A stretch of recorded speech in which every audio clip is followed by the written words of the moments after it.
सबने अपने भगवान से प्रेम करते हैं, सबने अपने अपने लठ लगा लिए। अरे भैया जल्दी जल्दी मोटे मोटे लठ लगाओ। सबके लट्ठे लग गए। बड़ी भयंकर मूसलाधार, मूसलाधार का मतलब जानते हैं? हाथी की सूंड के बराबर की धार है, बड़ी बड़ी धारों धार करना उसको कहते हैं मूसलाधार। इंद्र कह रहा है वर्ष क्या हो रहा है, नीचे जाके देखो बरसाओ। भगवान ने तुरंत चक्रराज सुदर्शन को बुलाया। सुदर्शन जो आज्ञा सरकार, बोले ऊपर जाकर इतनी तीव्र गति से घूमो, एक बूंद जल नीचे नहीं आ जाए। भगवान शेषनाग से कहा पूरे ब्रजमंडल का परकोटा लगा दो, कहीं बाहर से भी जल अंदर नहीं आ जाए। और महाराज दुर्वासा ऋषि से कहा, अगस्त ऋषि से कहा आप एक कोने में बैठ के जितना जल पीना सब पी लो।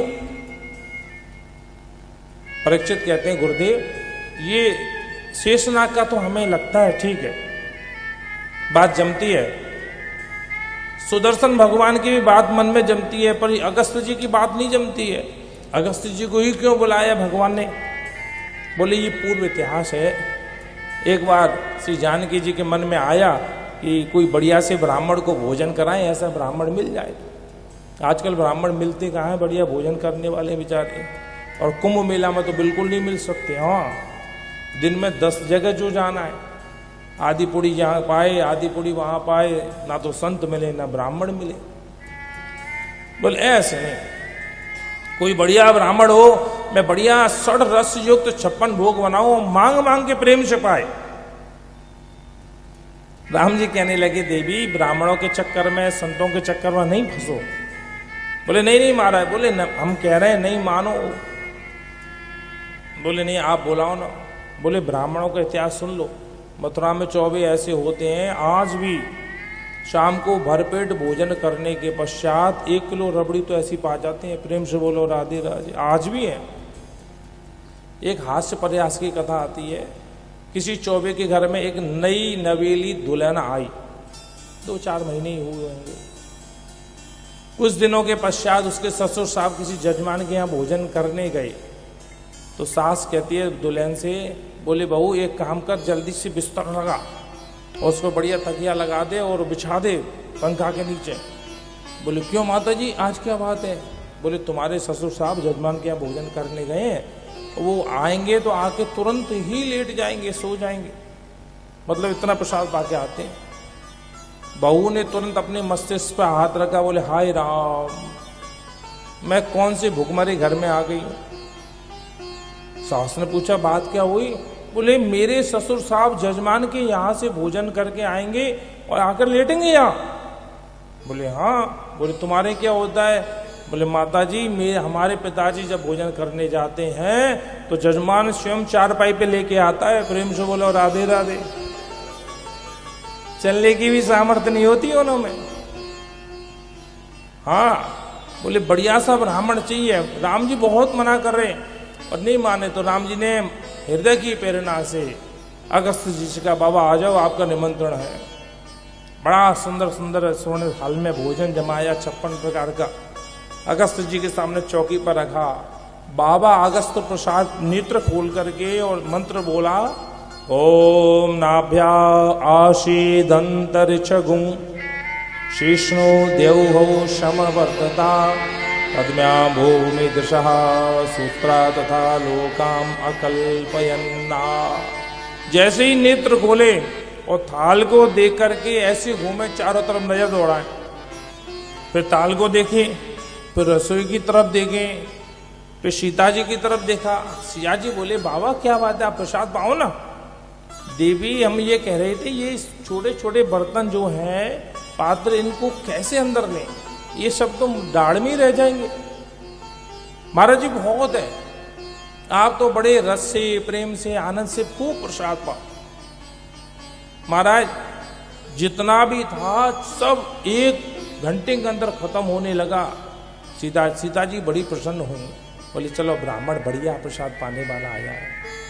तुरंत सीता जी ने और दास दासियां लगाई, देखा कि अभी पार नहीं पड़ने पाड़ी है, तो गणेश जी को बुलाया, ए गणपति बाबा बहुत गणपति पूजन किया है मैंने, मन ही मन मनाव गणेश भवानी। तेरी तो बहुत पूजा की है, बड़ी बड़ी मैंने सकट करवा चौथ के व्रत किए, अब जल्दी से आ जाओ तुम, तुम्हारा मतलब है। बोले क्या? बोले अकेले नहीं आना, रिद्धि सिद्धि बिलाना। महाराज गणेश जी पूड़ी निकाल रहे हैं, रिद्धि सिद्धियां पूड़ी बेल रही हैं। 2 घंटे, 4 घंटे, 6 घंटे, 8 घंटे, पूरा दिन हो गया, पर बाबा तो टस से मस नहीं हो रहे। राम जी की तरफ देखा, राम जी ने कहा मैंने तो आपसे कहा। महाराज जैसे पहला दिन पूरा होने जा रहा था तो सीता जी आकर के बोले, महाराज हमने सुना है शास्त्रों में जब भोजन आधा हो जाए ना तो थोड़ा सा जल पी लेना चाहिए। अगस्त्य जी बोले, देवी देखो बीच में नहीं बोलो, जब भोजन आधा हो जाएगा हम अपने से जल पी लेंगे, आपको कहने की आवश्यकता नहीं है, प्रेम से बोलो राधे राधे। पहला दिन गुजर गया, दूसरा दिन गुजरा, गणेश जी महाराज की तो दशा खराब। बोले बाबा ने एक जल पिए तो कम से कम पंखा में खड़े होकर पसीना तो सुखा लूं, उठने नहीं दे रहे, ये तो पूरी छानते छानते। और बेचारी रिद्धि सिद्धि तो जीवन में उन्होंने कोई काम तो किया नहीं। ऐसा लग रहा है जैसे पूरी एक्सरसाइज एक साथ हो रही है। जब 2 दिन पूरे हो गए, तीसरा दिन लगा तो सिया जी के मुख कमल मुरझाने लगा।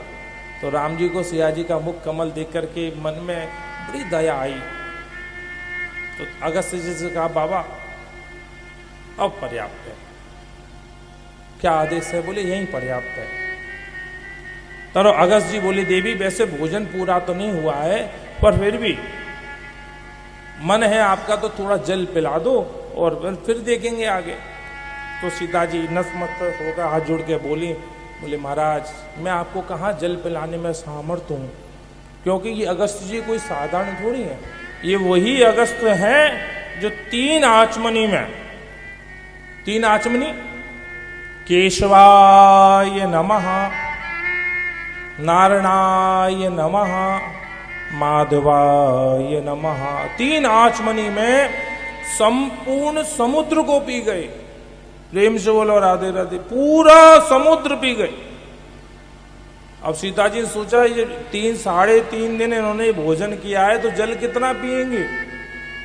तब राम जी ने कहा, तो सरकार आपने द्वापर त्रेता युग में भोजन किया है तो द्वापरांत आपको हम जितना जल पियोगे उतना जल पिलाएंगे। आज वही लीला पूरा करने के लिए यहाँ पर अगस्त्य जी को बिठाया। बोले जितना जल पीना सब पिए जाओ, जल पिए जाओ। महाराज 7 दिन लगातार मूसलाधार बारिश हुई। कब से?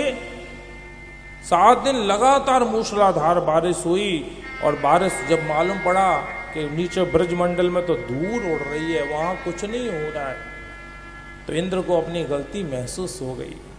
इंद्र ने तुरंत मेघमंडलों से कहा, बोले बंद हो जाओ, और स्वयं अपने साथ में ऐरावत हाथी को लेकर के, कामधेनु सुरभि गायों को लेकर के और भगवान का अभिषेक करने के लिए आ रहा है।